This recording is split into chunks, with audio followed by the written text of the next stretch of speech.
And before I sit down, I need to pass the wand over to Oliver Rosales, who will take care of the rest.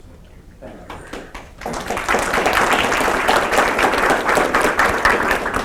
you. My name is Oliver Rosales. I'm a professor of history here at Bakersfield College.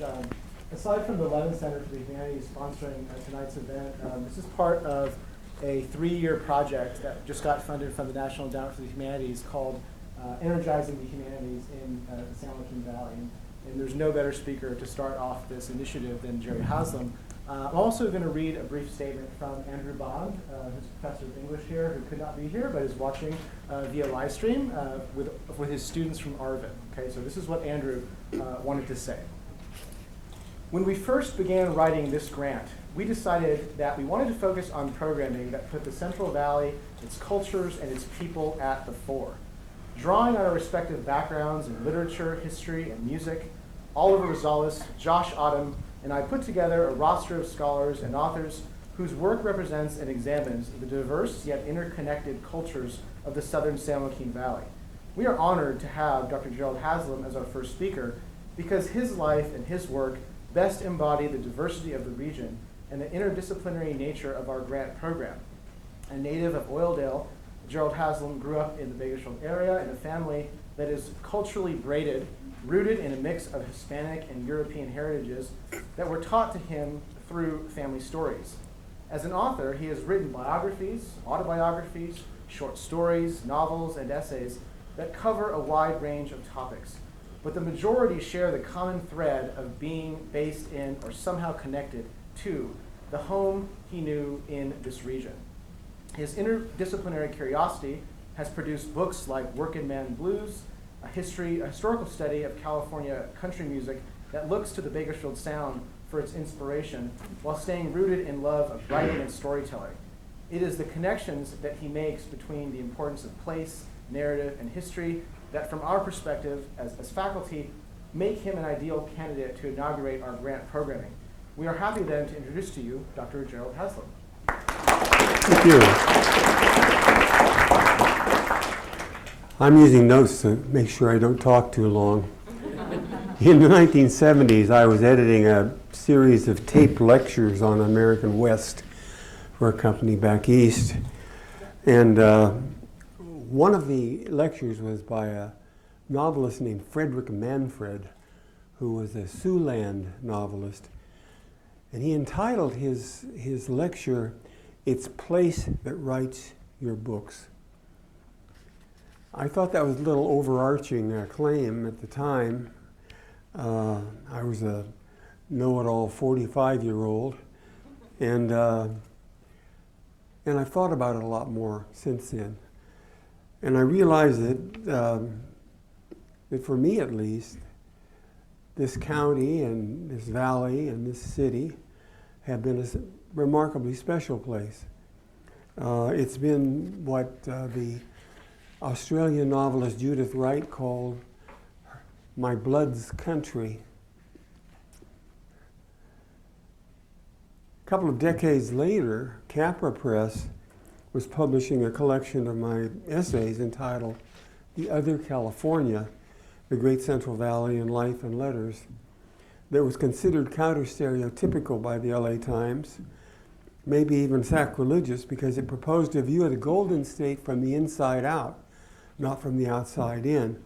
So the Great Valley, not Hollywood or the Sierra or San Francisco, was the core of California's culture as far as I was concerned. The title essay begins this way. Glimpsed from an airplane during the summer, California's Great Central Valley is a grid of sharply defined, multicolored fields sliding below. Despite the dominance of agriculture, an unresolved conflict with nature highlights human illusion in this vast, vast trough. For it is no more tamed than is our own deepest being. To those of us born and blooded in this valley, those of us who roughnecked on its oil rigs, who chop cotton in its fields, who awaken sexually in its riverine forests, this is the heartland of the Golden State. the terrain of our own hearts, is the another California. Well, needless to say, I didn't make any friends in the Bay Area or LA with that book. And that was exactly what I wanted, to be perfectly frank with you. But I began to employ what I call the valley-centric perspective as much as I possibly could, employing hyperbole against hyperbole. What occasioned that essay and the book in which it appeared was an odd telephone call that I received from an East Coast reporter wanting background on the valley. This was during one of our wet years, and the reporter asked me why Eastern readers should be concerned about flooding, and I quote, in a remote California valley. Well, I was loaded for bear, so I told her that the so-called remote valley was approximately 430 miles long and 75 miles wide, one of the world's largest valleys, the size of England. She responded by saying something about there being little of importance there. So I pointed out she was talking about the richest agricultural region in the history of the world, the most productive petroleum region in the United States, likely the most culturally diverse rural melting pot in the United States. She cut me off, mumbling something about it being culturally barren. None of us have ever heard that before, I'll bet. And so I listed right off the top of my head Maynard Dixon, Georgie Starbuck, Galbraith, Earl Warren, William Saroyan, Joan Didion, Merle Haggard. I was just getting warmed up, and she cut me off again. And she was demanding this time, then why did they all leave? Why did you leave? Well, she thought she had me there. I said, as nearly as I can recall, something like, we didn't all leave. Some left. But those of us who did, almost all did in those days to pursue higher education or careers. In the earlier years, only Chico, Davis, and Fresno had four-year colleges, and their offerings were limited. Many university grads returned, and many others, myself included, went where jobs took us and remained connected, intimately so, to our hometown through friendships and family. Well, she was not through with me. The interview ended adversarially, and it led me to propose a weekly newspaper column, which was later called From the Valley, for the San Francisco Chronicle Sunday magazine. And it ran for 3 or 4 years. And I tried out a lot of the ideas that later appeared in my books about the valley. It seemed crazy to me that educated people in California or elsewhere should know so little about this remarkable place. Of course, now here's the downside. I really had learned very little about the valley during my school years here. Now this is a long time ago. I graduated from high school in 1955. But I attended Garces Memorial, but never heard the story of Padre Francisco Garces being ferried across the Kern River with the help of the Yokuts Indians, and that he refused to take his drawers off. Now, as a high school kid, I would have thought that was a great story because we were all taking our drawers off at the Kern River.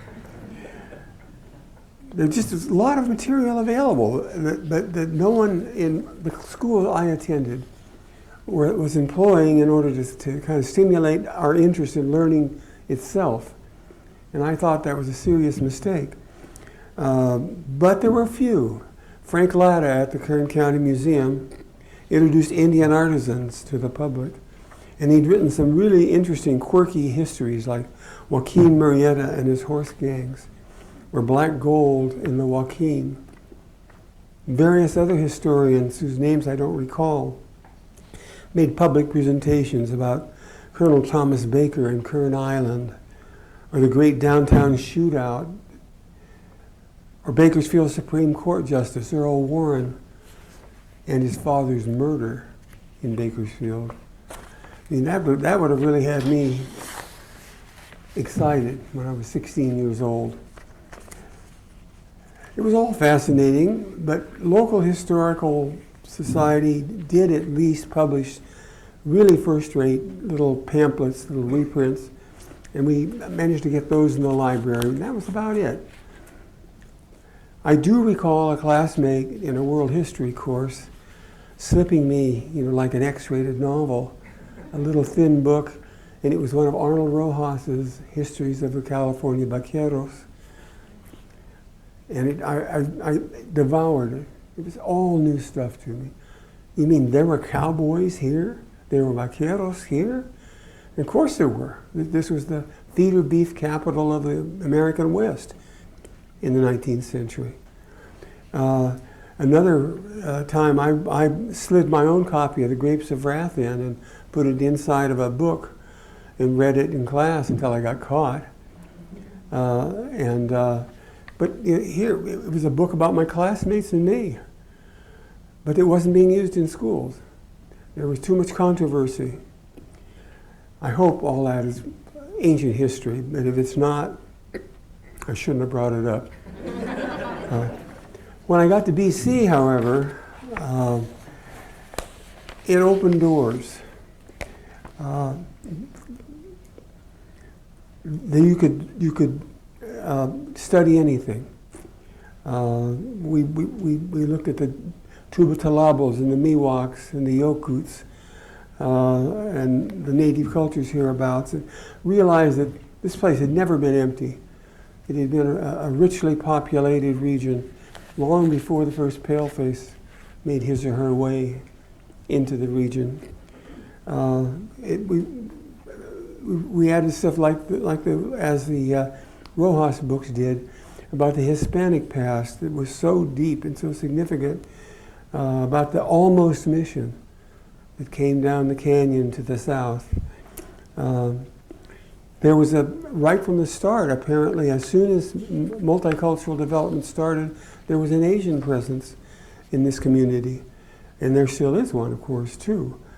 There was a black presence because of Pullman porters who established the community here. All of these are things I knew absolutely nothing about. And it made me, I have to admit, I was of two minds about it. One mind was, why had we been so deprived? But I was also a greedy little poop. This is stuff I can write about. And that's what I've done. But it should not have waited for my generation for these things to be revealed and to be celebrated. Unfortunately for me, at that time, though, my level of maturity was more attuned to high school than to, girls, sports, party. So my first trip through BC was short and not very productive. But I did develop the goal of wanting to be a writer while I was here. The only thing was that I wanted it to happen easily. I was looking for the magic bullet. And the writing teachers I had here, Edna Keogh, Dorothy Overley, made it clear that you might be a writer someday, but you better get your blue collar on. And that was about that. It took a while. In fact, it took quite a while. But eventually, I recognized the availability of material, both contemporary and historic, right in my own little home region. And I also remembered Miss Keogh's instructions, which were simply, if you want to be a writer, there's one surefire method that will turn you into a writer. I go, oh man, this is great. This is the bullet that I've been looking for. I said, what's that? She said, write. That's it? Well, it was it. And she was correct that I should write. And I didn't know, interestingly enough, years later when Jan and I were up at San Francisco State, I ran into somebody and I mentioned Edna Keogh's name. And he said, do you know who Edna Keogh is? I said, yeah, she's my comp teacher at Bakersfield College. She was the mentor of Robert Duncan. Now, I didn't know who Robert Duncan was at that time, but I found out in a hurry, and I thought, well, now there's a highly regarded writer, nationally renowned poet from Bakersfield, and never heard one word about him in class, in English class, here in Bakersfield. So that was sort of an eye-opener, and it kind of saddened me a bit. Fortunately for me, the Army had a way of straightening ne'er-do-wells out. And so I went in, when I volunteered for the Army, I didn't realize it, but I was volunteering to grow up.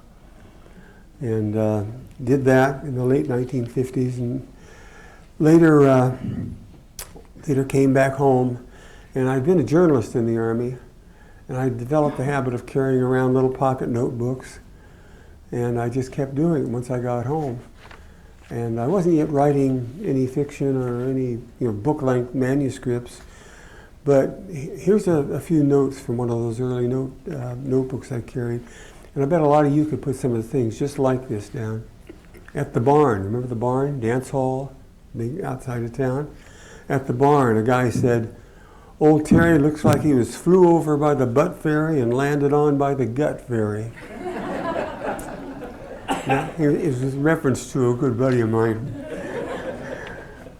At Mercy Hospital, in the elevator, as a matter of fact, I heard a woman hiss to a boy, "You a lie and a grunt, your feet stink, and you don't love your Jesus, fool." I got out of the elevator. I didn't go down any more floors. I fouled up on a drilling rig when I was a young roughneck, and the old-timer working with me laughed and said, "You like to give yourself one of them vasectomy deals." And, how do you top that? So I wrote it down and put it in a story 20 years later. But my point is that I began to really pay attention to what was going on around me. A lot of it was a lot less funny than that. A lot of it was the way the sun creates shadow. The way the drilling rig shadow lengthens as evening comes close. You never knew. I had begun to understand that you don't know what might be of use to you later. Well, Jan and I moved north originally just to put one another to San Francisco State. This was 1962. But her academic progress was slowed by the fact that we had 2 babies the first 3 years of our marriage. She was the better student of the two by far. Then while we were attending Washington State after I'd taken a BA and an MA, we learned we were again pregnant, this time with twins. I just finished my doctoral coursework, but we had to leave school. I had to get a job. We couldn't live on a teaching assistant salary with 4 kids. And so we just did. We didn't worry about it. We figured it'll take care of itself somehow. And we got back to California, and one of my ex-teachers at Bakersfield College, Dorothy Overly, was the department chair at the brand new Sonoma State College that was opening by Santa Rosa. And she remembered me. And she gave me a job without having a doctorate, on the promise that I would finish my doctorate. So we Haslams moved in to Sonoma County. We moved there. We're still there now.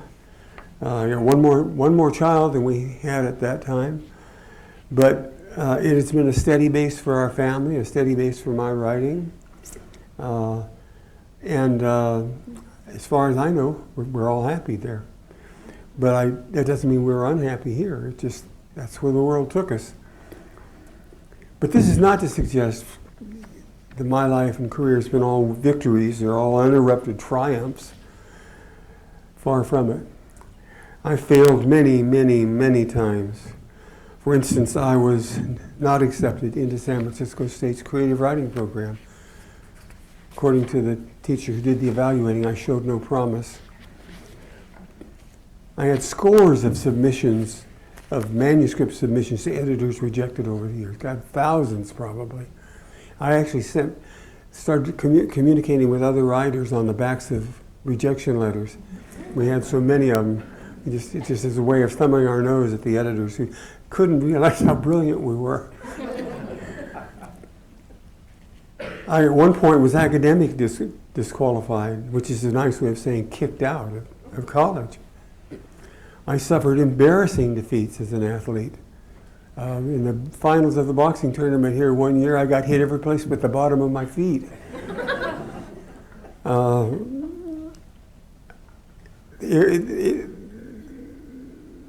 I was fired from jobs. I had my heart broken. First time I was invited to New York to accept a prestigious literary award, I missed the ceremony.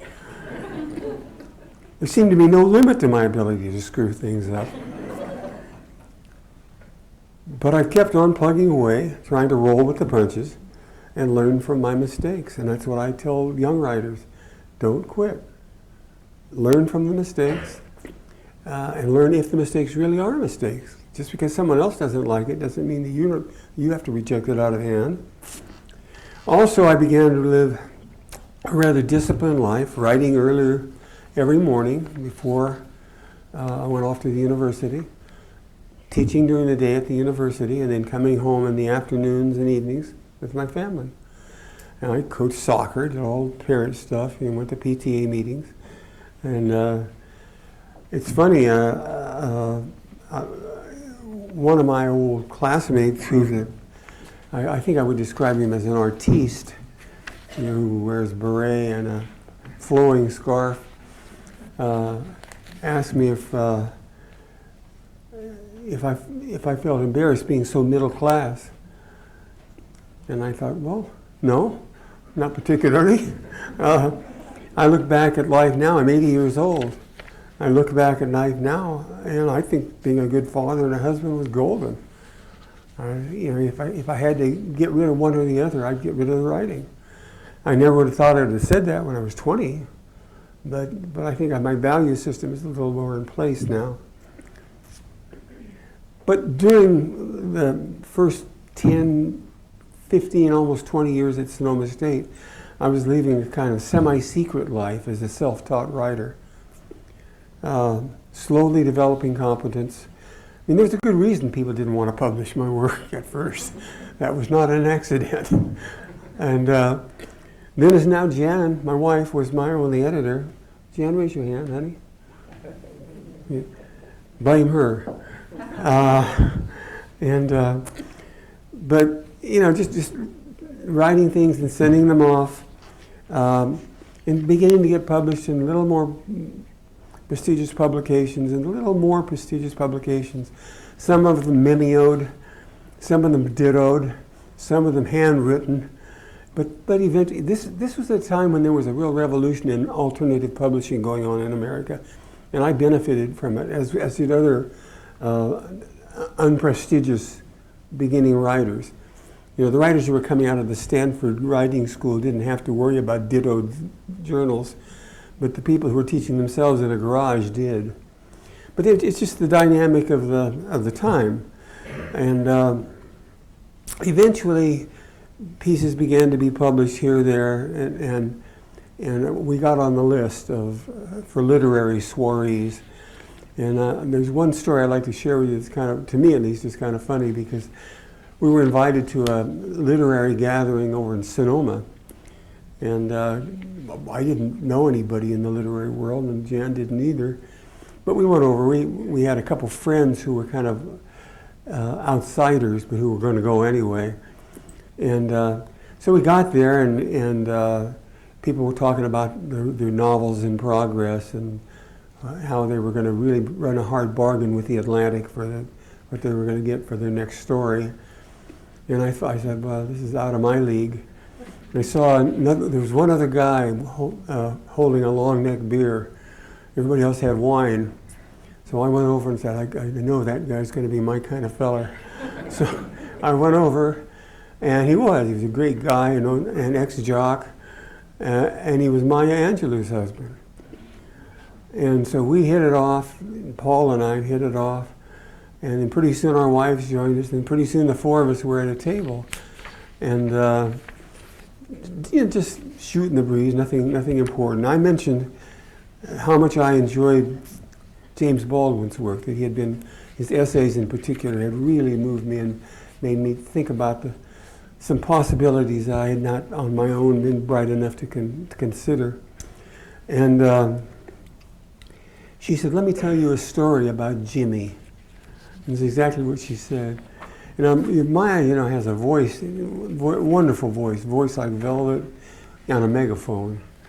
And she said when she was a young writer, she just had a novel published, her agent invited her to come to New York and meet James Baldwin, whom she had expressed an interest in. And so she accepted gladly, and they went to the Four Seasons. But her agent couldn't go. She sent a surrogate, a young associate. And this was back in the 3-martini lunch days. And this young associate got tipsy and began taking over the conversation, telling a long, drawn-out story about skunks under her mother and dad's porch in North Carolina, and becoming ever more engaged and more active. And finally, Baldwin, who was not a very large man, leaped to his feet and said, "Stop!" And Maya said the girl's face turned to stone. She had insulted America's leading novelist at the time. And then Baldwin smiled beatifically and said, "It's only fair to warn you, young lady, you are in the company of thieves." To which an eavesdropper, by this time Maya had drawn kind of a crowd with people holding their glasses of wine. They were kind of in a half circle around the little table where we sat. And one lady said, "You don't mean you'd steal?" And said it was just about that much naivete. And Maya smiled and said, "Darling," and drew that word out as only she could. "We all steal." What she was saying, of course, is that writers steal largely by observing closely and by not taking matters for granted. It's a strange sort of theft, a kind of repurposing of reality. Maya's comments actually amplified what I'd heard and read from various professional authors during my long apprenticeship. Henry James was whom I always found an insufferable bore, but who I had to read all of in graduate school and do some orals on. But Henry James, for instance, advised, and this is the best thing he ever said as far as I'm concerned, "Become one of those upon whom nothing is lost." And even I could catch on to that. Don't take things for granted. Anything might be a story. Anything might be a poem. Anything might be a play.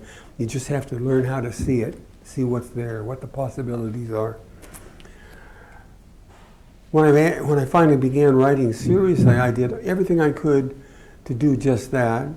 And I wanted to report what I felt and what I smelt and what I saw. And I slowly began to take it a step further, to look for what Hollingshead calls the electricity in situations. What are the charges that are going off between people when they're in a room?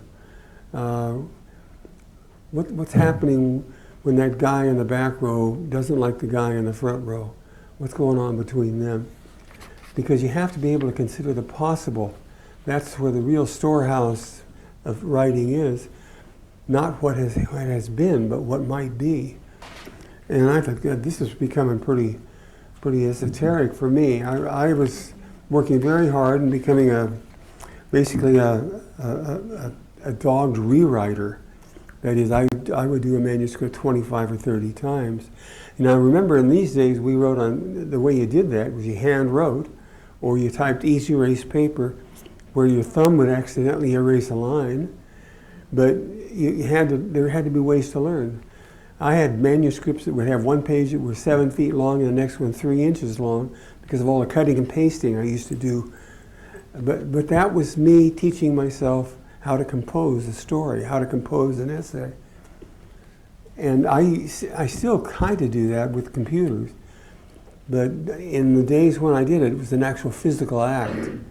And I think it was very important. And I've actually told some of my grandkids when they've asked me about writing, that try that for a change. Just try shuffling paragraphs and see what it does to you. And they think, you know, the old man's finally gone over the edge. And I also really recognized that there was no excuse for not knowing a good deal about the world.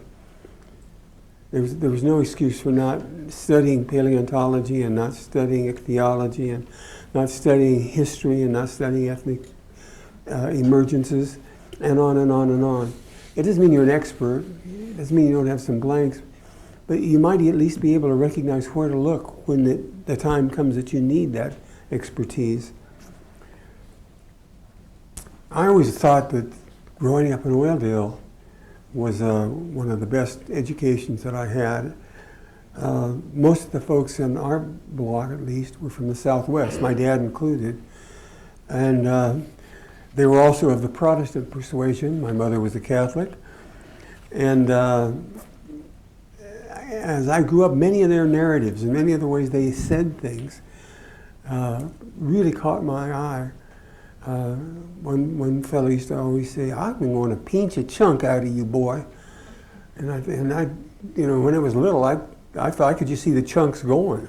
You know, there weren't a lot of chunks left to me. But I never heard anybody say that again afterwards. After him. But you know, I think of the people I knew best of all in Oildale. The most astute observer of the situation was Merle Haggard. He really had an eye for what could be beautiful, what could be meaningful. And he did it without having to read all those damn Henry James books. So I always really admired him. But there was a guy named Elroy I irrigated with out in Arvin, who used to pick up crawdads with his toes in those little irrigation ditches. I thought that was a brave man. He said, never even bothered him. He got toes out of marble. There's a man named Easy Ed, they called him in the oil fields. He was a roustabout. He claimed to have built a perpetual motion machine in his garage, and he was always going to show it to you next week. And he outlasted me. Then I had an uncle, Uncle Tootie, who used to dress up like a woman in a feather boa, you know, 19th century woman, skirt to the floor, and looked pretty damn slick. The family didn't try to explain him very much. They just kind of let things go. There were just so many interesting people here. And you know, my introduction to country music came not in Oildale, but at the Lucky Spot out in Lamont, because that's where I worked all summers. One time I was in the 7th grade. I was an irrigator or a cotton chopper or whatever job my uncle, who was the foreman, could find for me. But it did lead me to understand, by the time I was back from the Army, that there was just a lot to write about in Kern County. You didn't have to feel, you know, because you didn't have dukes and earls, you had plenty of other stuff. You had people duking people out, for sure. And so I went to work, and I just accepted the fact that it was going to take a long time, that there were going to be failures, and that even some of the failures might be redeemable. And went to work, and I always felt Jan supported me. But it wasn't until the fall of 1971, I was 34 years old, that a major literary journal published one of my stories, a story called The Doll. And I felt grand when it was accepted, and a soap opera ensued. I'd shown drafts of the story to my mother and father, and my mother didn't want me to publish it. It would be too insulting to her neighbors, she said. Now, I don't think there was one neighbor on El Cajon Avenue who read literary magazines. I could be wrong, but I don't think there were any of them. But I compromised, and I to this day I'm kind of embarrassed about it, but I signed it by Julio Hazley. Here's the opening line of the disastrous story. Mrs. Hollis saw them walking up her driveway toward the front porch. Two ragged boys holding hands, the larger pulling the smaller. Okie, she thought, from the camp in Riverview. I wonder what they want walking so boldly in a respectable neighborhood. Something really ought to be done about them. Person didn't know what to expect next. Just yesterday, a skinny one-legged man had knocked at her door, tried to sell her a can of salve. Before that had been another scrawny man trying to sell garden seeds. Lord, they were spreading into nice neighborhoods like vermin. They'd be wanting to move in next. Indeed they would. And California would never be the same. I wrote that story about things I'd actually seen, about the desperate poverty and the incredible endurance of the migrants. World War II really heated up the economy here. By the end of World War II, there was much less visible poverty in Kern County. There was still plenty, don't misunderstand me, but there was much less visible poverty. A lot of you, I'm sure with me, will remember when there were tent camps at the foot of the Kern River Bridge on the Oildale side. We were there for decades. Started in the 30s and lasted into the 50s. Those were poor people trying desperately to make a living, sending their kids to Beersley School or Standard School in the hope that they could break the cycle of poverty. That's what I was writing about in this story. But I came at it from the point of view of the California bigot and showed how ridiculous she looks. And that story did okay. So I used it as the first story in a collection that later published. It was my first collection called Okie's Collected Stories, and it was published in 1973. Shortly thereafter, I was contacted by the novelist James D. Houston. Farewell to Manzanar is Jim's most famous book. But Jim Houston was a son of migrants from Texas, 1930s. And one of his students at the UC Santa Cruz had brought him a copy of the book. He read it, he liked it, he wanted to get to be friends, get to know one another, and we did that. And to my great pleasure, he became my best friend in the writing world over a period of 30 years. Through him, my work came to the attention of Wallace Stegner. In other words, there was an intermediary, there was good luck involved. And Carrie McWilliams contacted me. He reviewed Okie's, and then he contacted me and asked if I wanted to write for The Nation. I did. There was no arm twisting needed. But notice how just luck is playing a role in all this. I didn't write any better or worse than I did when nobody knew anything about what I was doing out in my writing room in Petaluma. So I say to those of you who are young writers who don't have connections, because I didn't have any, don't give up. You don't know. You just don't know. From that point on, anyway, I wasn't embarrassed to actually call myself a writer. And that's what I wanted to be. I didn't want to be a novelist. I didn't want to be a poet.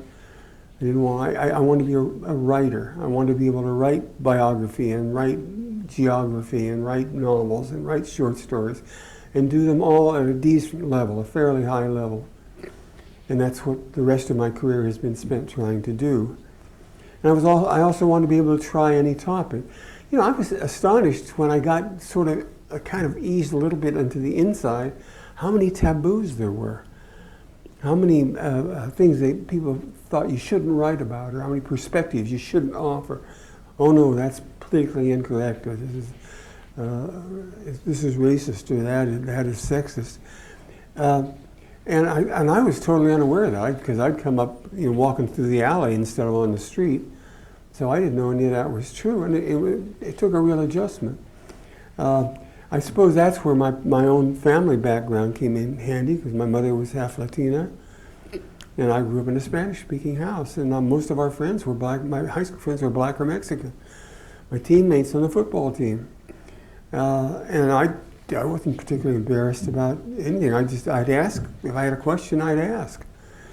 And I always wanted to be true to their perspectives as I was to anybody else's. I didn't think there needed to be a problem, but there was, of course, because of history. Well, I kept those notebooks churning out and trying to be one of those upon whom nothing is lost. And we've all got favorite. Any of us who write a lot have favorite stories or favorite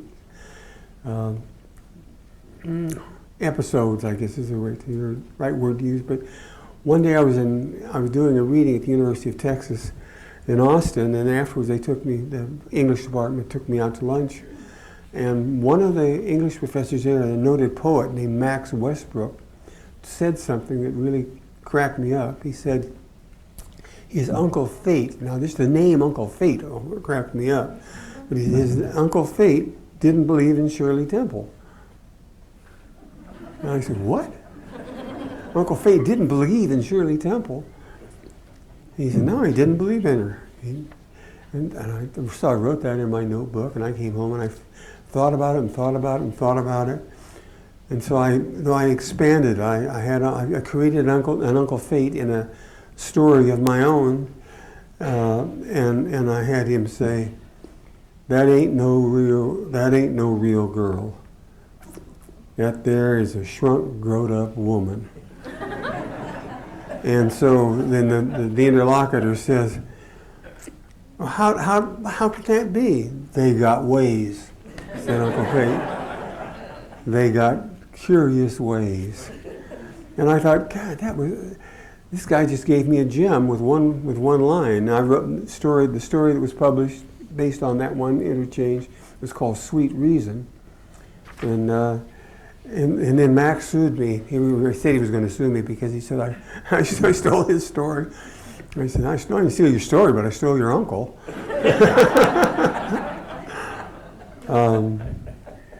There's another old admonition that every creative writing student, I think, runs into.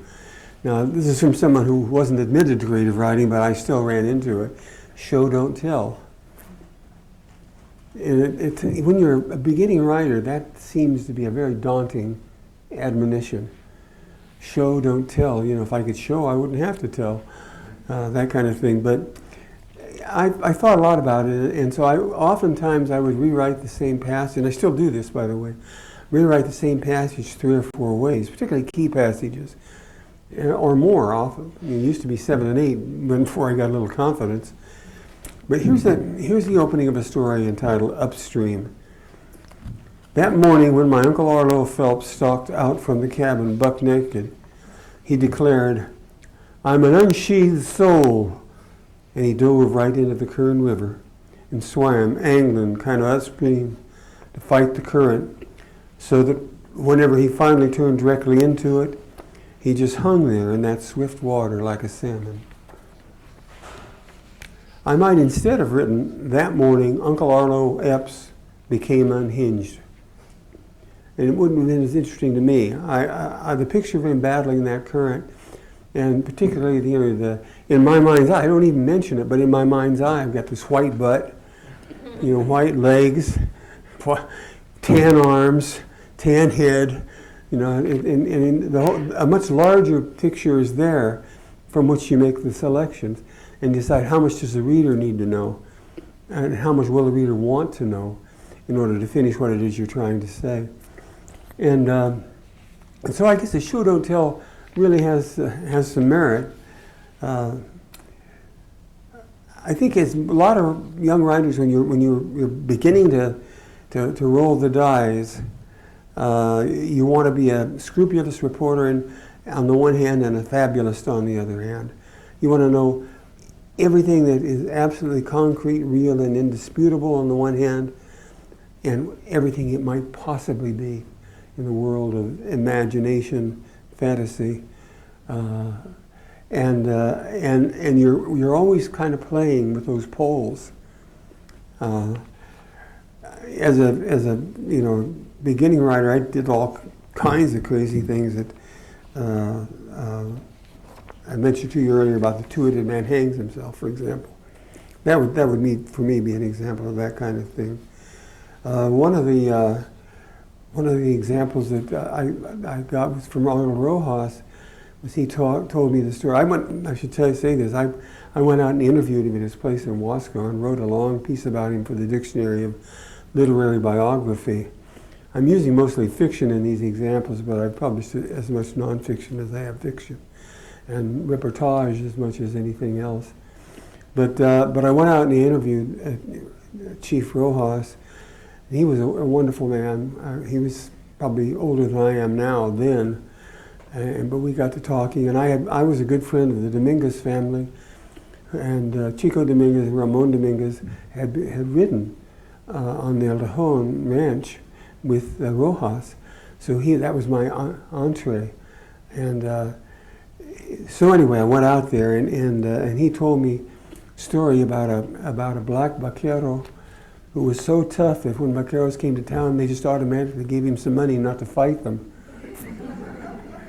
I thought that was a little far-fetched, but I later asked Mr. Dominguez, and he said, "Oh no, you didn't want to fight that guy," and so I wrote a story about that. But I just imagined the character, and then I actually ended up writing a story about the character's grandson, whom I invented, called Ryder.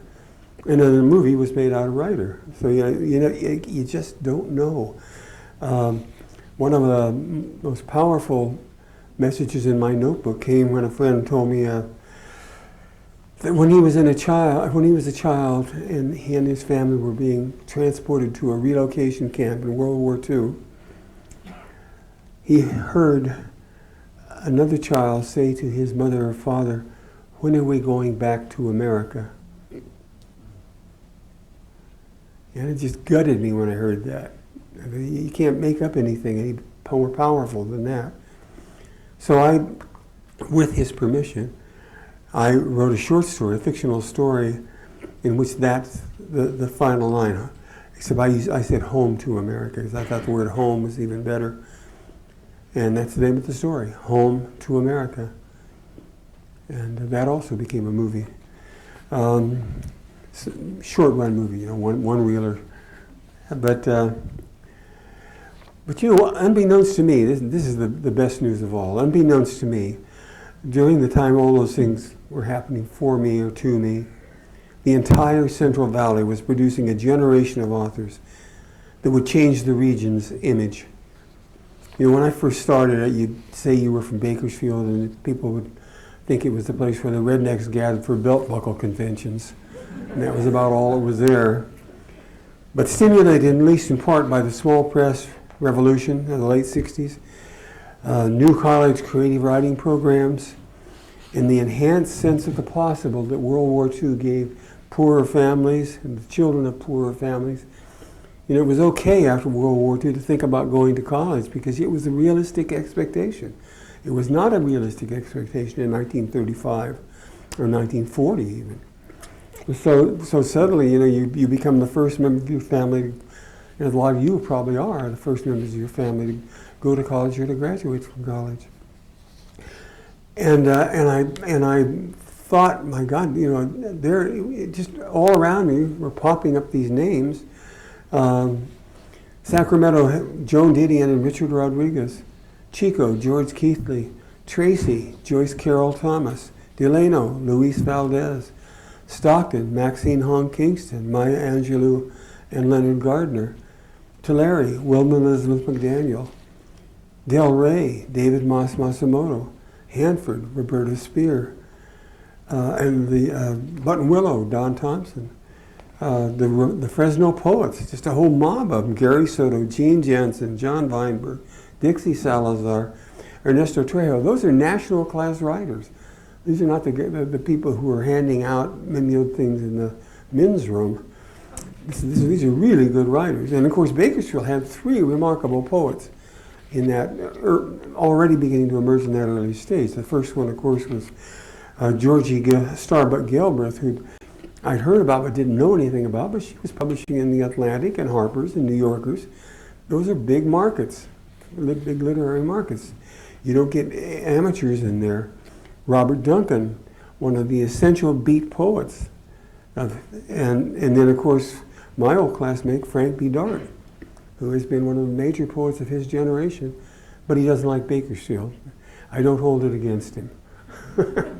But I mean, he's from Bakersfield, and he's got his own reasons for that. But the point is that this place, when that starts to happen, then it becomes so much more easy for a talented high school sophomore to think, maybe I could be a poet.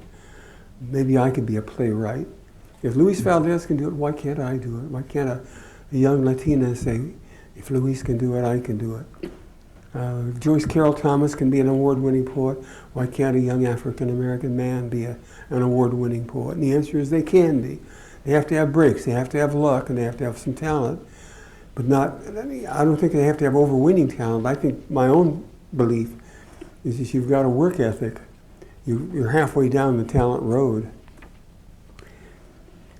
To celebrate that abundance, Jim Houston and I then in 1978 published a book called California Heartland, Writing from the Great Central Valley.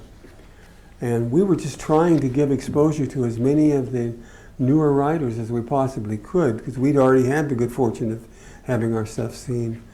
And apparently it did work, at least for some of the writers there. But of course what happens is you realize all the people you missed. All the really good writers that were there all along, but you just couldn't catch them. Got angry letters and this and that, and I wrote many an apologetic letter because I agreed with them. You know, I had been in that position where I was dismissed, because they hadn't seen my name anyplace else. So that was a hard moment, but it was also good for the Valley. You know, if they, well, I always looked at those kinds of things as if they can do it, maybe I can do it. That resulted in the University of California Press in the mid-'80s asking us to write a text for a book that was published in 1993 as The Great Central Valley, California's Heartland. Jim had other commitments, so I wrote solo, and that wonderfully illustrated volume led to my first national literary awards. Now, I was a mere 56 years old when I got that award, that first national award. I'd been writing since high school, so don't be impatient. And I'd be the first to admit that I wasn't a quick study, but I was a study. I did do it. Agents contacted me. Movie rights to a couple of my stories were sold. Students suddenly lined up to take my classes, and I tried to get them to unline because I didn't want classes so large I couldn't teach anything. And I stayed steadily busy ever since. Any topic, any genre. Right now, for example, I'm writing, my primary professional writing is op-ed pieces for the Sacramento Bee and the McClatchy News Service, something I always wanted to do. And occasionally one of them will appear in the Californian, I understand. That's great, but it's another challenge, a different kind of writing. And I just want to see whether or not I'm up to it. And I'm also not up to writing any more novels, or writing any more 1,000-page treaties. Just physically, I'm not capable. I'm too sickly. I think, you know, a great deal of literary success, if you don't gain entry into a prestigious creative writing program or develop some kind of inside contacts, seems to hinge on luck more than talent. And so if some of you are sending in manuscripts, don't beat yourself up because someone's not accepting it. I remember Jim Houston used to always say, oh, just consider the editor nuts and move on. And I think that's probably a good answer. I've taught at writers' workshops all over the West now, and I've seen all kinds of good manuscripts that had, at least up to the time I saw them, had not ever been accepted anywhere. And they were really good. They were possibly award-winning manuscripts, but you have to get your foot in that door.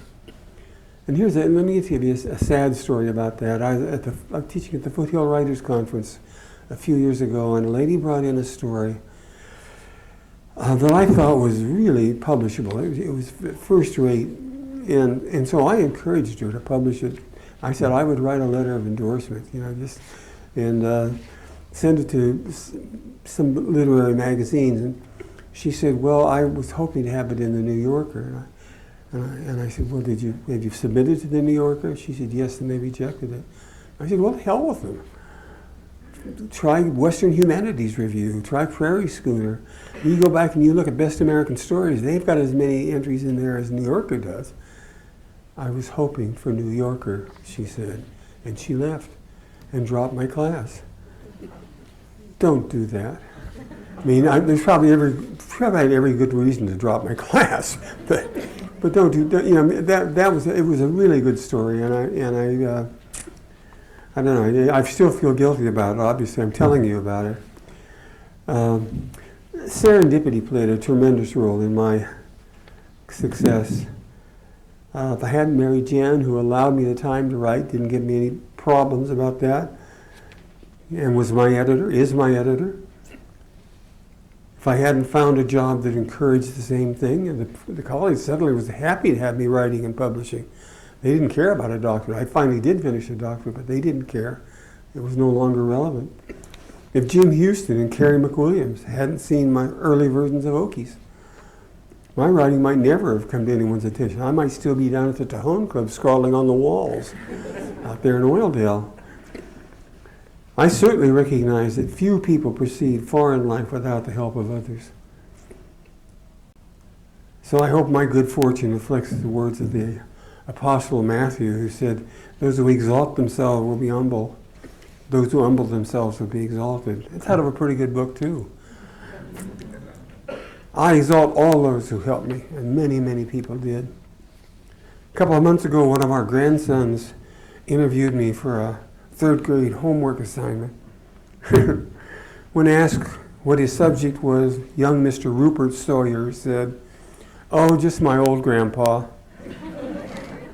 When I later viewed the videotape, I was shocked at what a shriveled old prune I've become, but pleased to be his grandpa. In fact, at 80, I'm hating the inevitable loss of dear friends.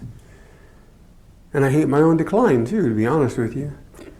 But I'm still breathing, still happily married, still much enjoying our kids, our grandkids, our dogs, still writing. And I guess, you know, when all's said and done, that's close enough to success for me. Thank you all very much.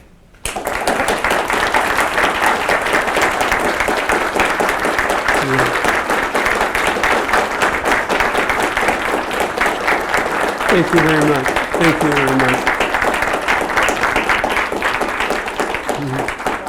I just wanted to say a couple of things. We have a few minutes for a Q&A, and I know that the 17 faculty cohort members are going to have tomorrow morning with Jerry in a very intimate seminar. Thank you, Andrew, for being here. Let's all give Andrew a round of applause. He organized all of this event.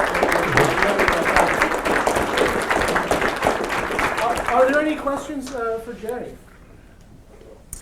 Well, first off, I wanted to say thank you for your work. I grew up in trailer parks around the Ford Avenue for most of my life in Riverview, and reading your writing about Oildale helped me continue on to get a degree in journalism.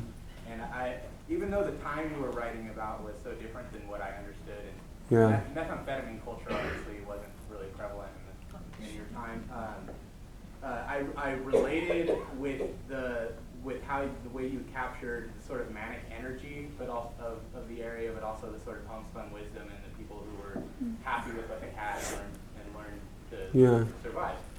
So my question is, how has the Oildale changed since the time that you grew up there, and more importantly, how has it stayed the same?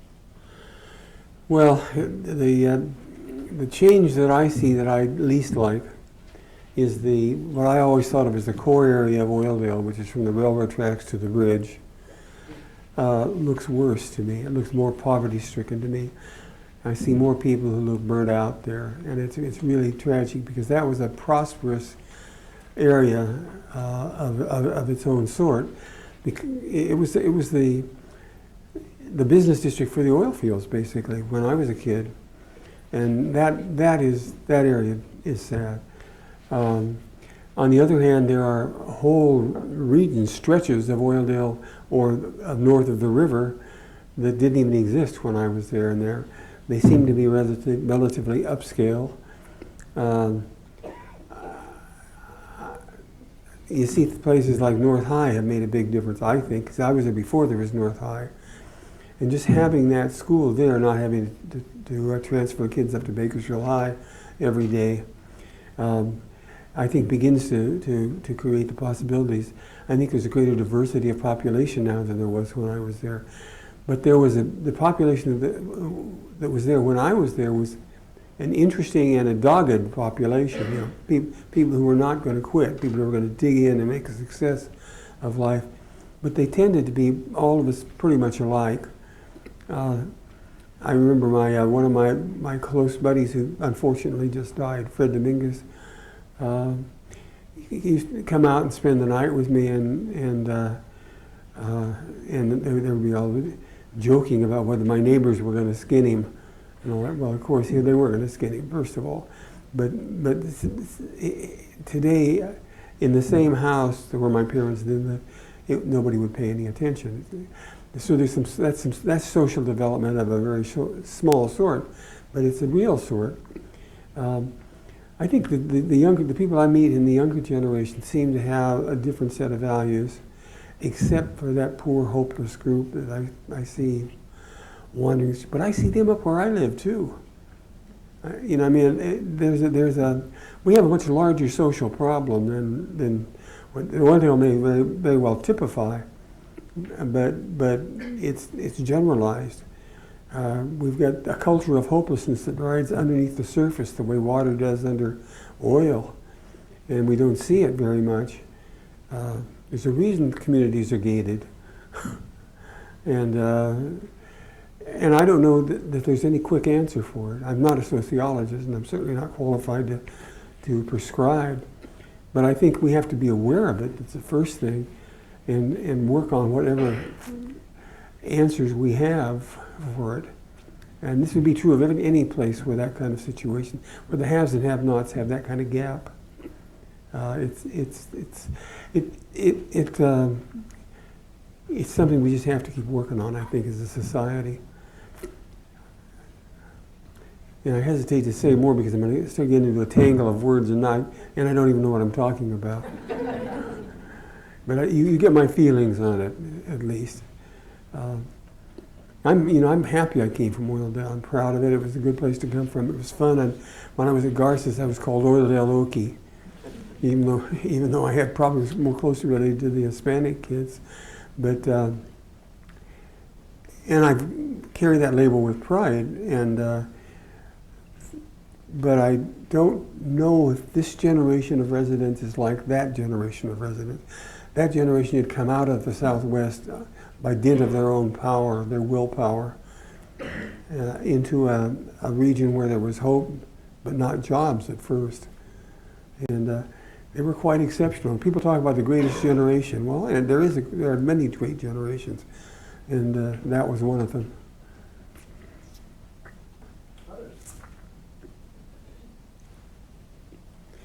Once more, I have stultified a class. Oh, there's a question. Comment and a question. I had Edna Field as my English comp teacher. Oh my God. And her advice to me, which I followed, was a little different than yours. After she read my essay on symbolism in The Sun Also Rises, she suggested that I stay in physics. The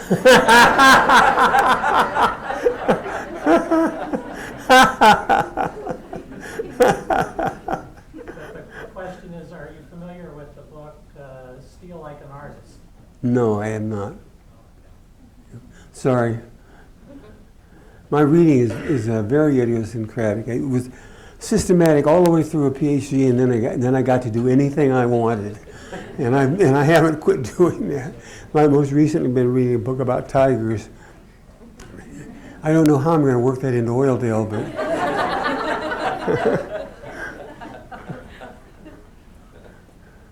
yeah.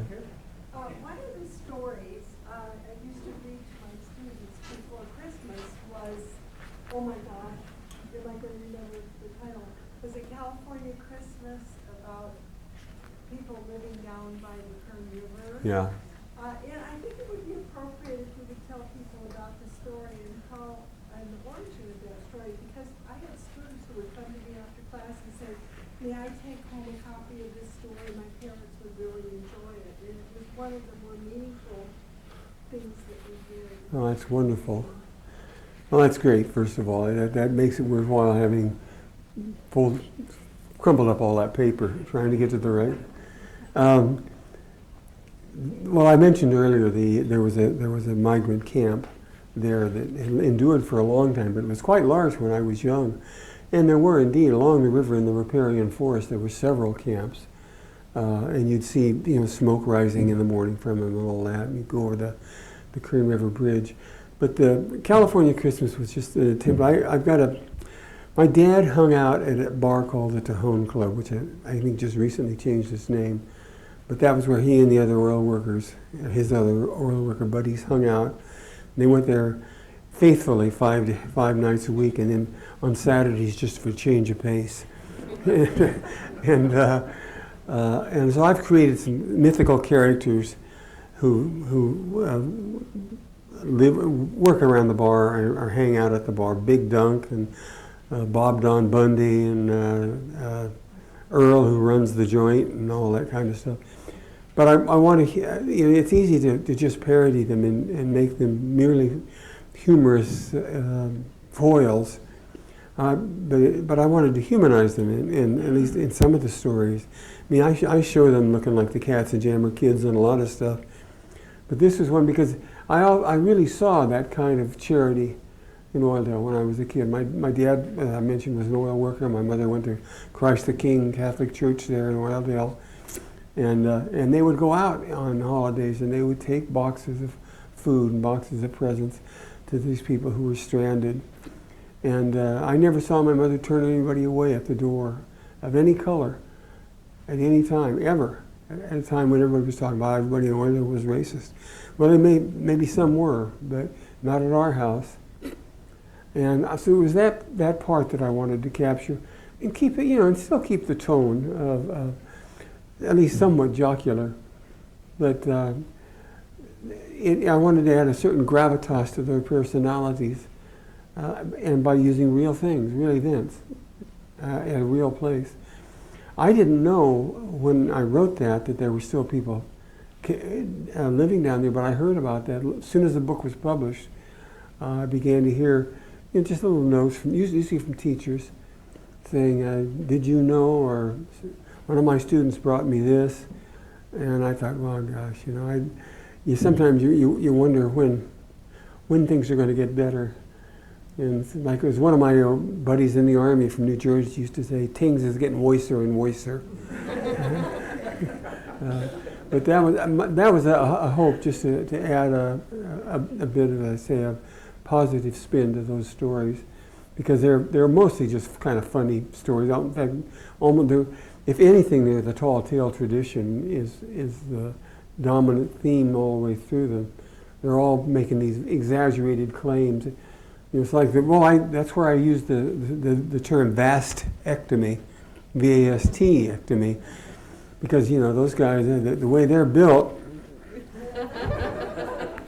no one can resist them, boy, because they can. But if they have to go to the doctor, they'll have a vastectomy. Well, I heard that stuff. That's what makes it so funny. What always tickles me is people say, you make up some of the funniest things. I say, yeah, usually the stuff they're saying that about is stuff I heard. But I'm glad your students enjoyed that, and I hope other people do before it's over. Anyone else? A comment or a question for Jerry? Over there? Yeah. So, writing such an act of self-discovery and discovering things about your characters, is there a moment where you just were surprised by a discovery you made about yourself or a character in the writing process? Not about myself, but about characters. I think one of the things I had to do, I was an only child, I should tell you that. A lot of people forget that, particularly among working class families, there were a lot of only children in the Great Depression because they didn't have money for larger families. It's counterintuitive. You think, well, those are the people who have large families. But I was an only child, and I was taught to take myself far too seriously, and I'm sure I did.